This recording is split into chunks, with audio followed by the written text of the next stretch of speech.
गुरु और शिष्य की दिल छू लेने वाली कहानी। एक समय की बात है, एक गुरु और शिष्य घने जंगल के रास्ते से अपने आश्रम जा रहे थे।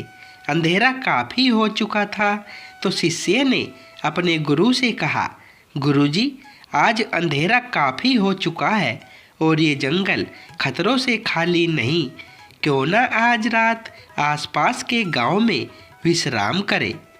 गुरुजी ने कहा, हाँ वत्स, यही उचित होगा। कुछ दूर चलने के बाद उन्हें एक कुटिया में रोशनी जलते हुए दिखाई दी और वो दोनों उस कुटिया की तरफ आगे बढ़ने लगे।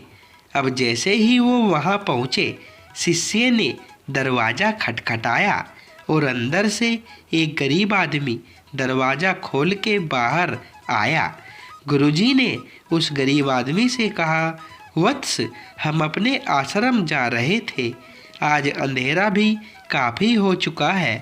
क्या आज रात हम तुम्हारी इस कुटिया में विश्राम लेकर कल सुबह अपनी यात्रा शुरू कर सकते हैं?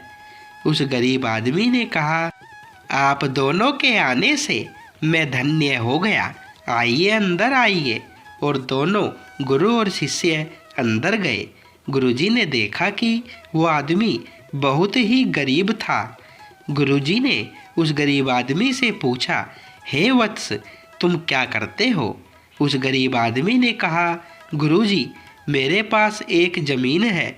लोग कहते हैं कि वो एक बंजर ज़मीन है, उसमें कभी कोई फसल नहीं उग सकती। गुरुजी ने फिर उससे पूछा, तो तुम अपना गुजारा कैसे करते हो?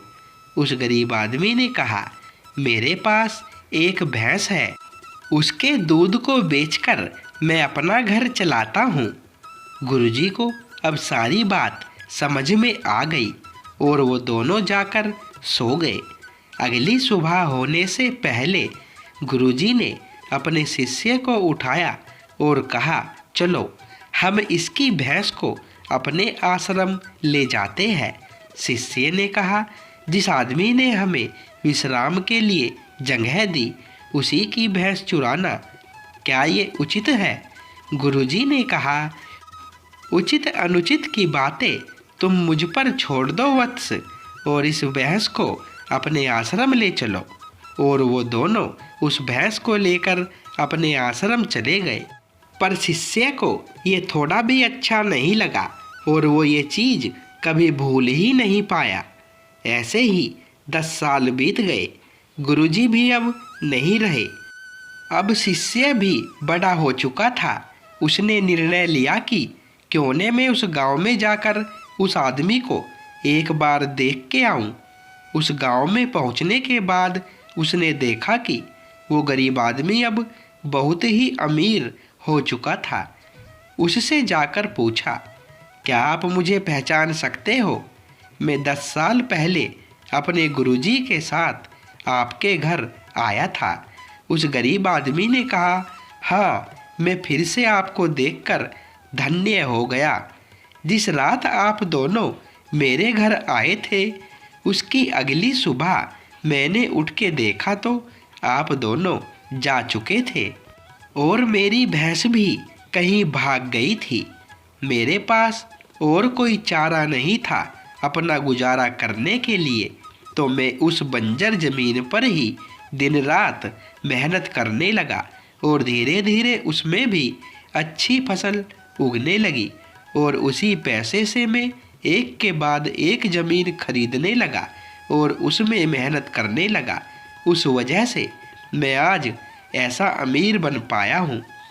शिष्य को अब सारी बात समझ में आ गई थी कि क्यों उसके गुरुजी इस गरीब आदमी की भैंस को उससे छुपाकर ले गए थे। उसे यह समझ में आ चुका था कि कोई भी इंसान अपने आलस और आराम की ज़िंदगी छोड़कर मेहनत करने से ही ज़िंदगी में सफल हो सकता है। तो दोस्तों, ये कहानी आपको कैसी लगी कमेंट में बताएं। कहानी पसंद आई हो तो वीडियो को लाइक, शेयर और चैनल को सब्सक्राइब करें। धन्यवाद दोस्तों।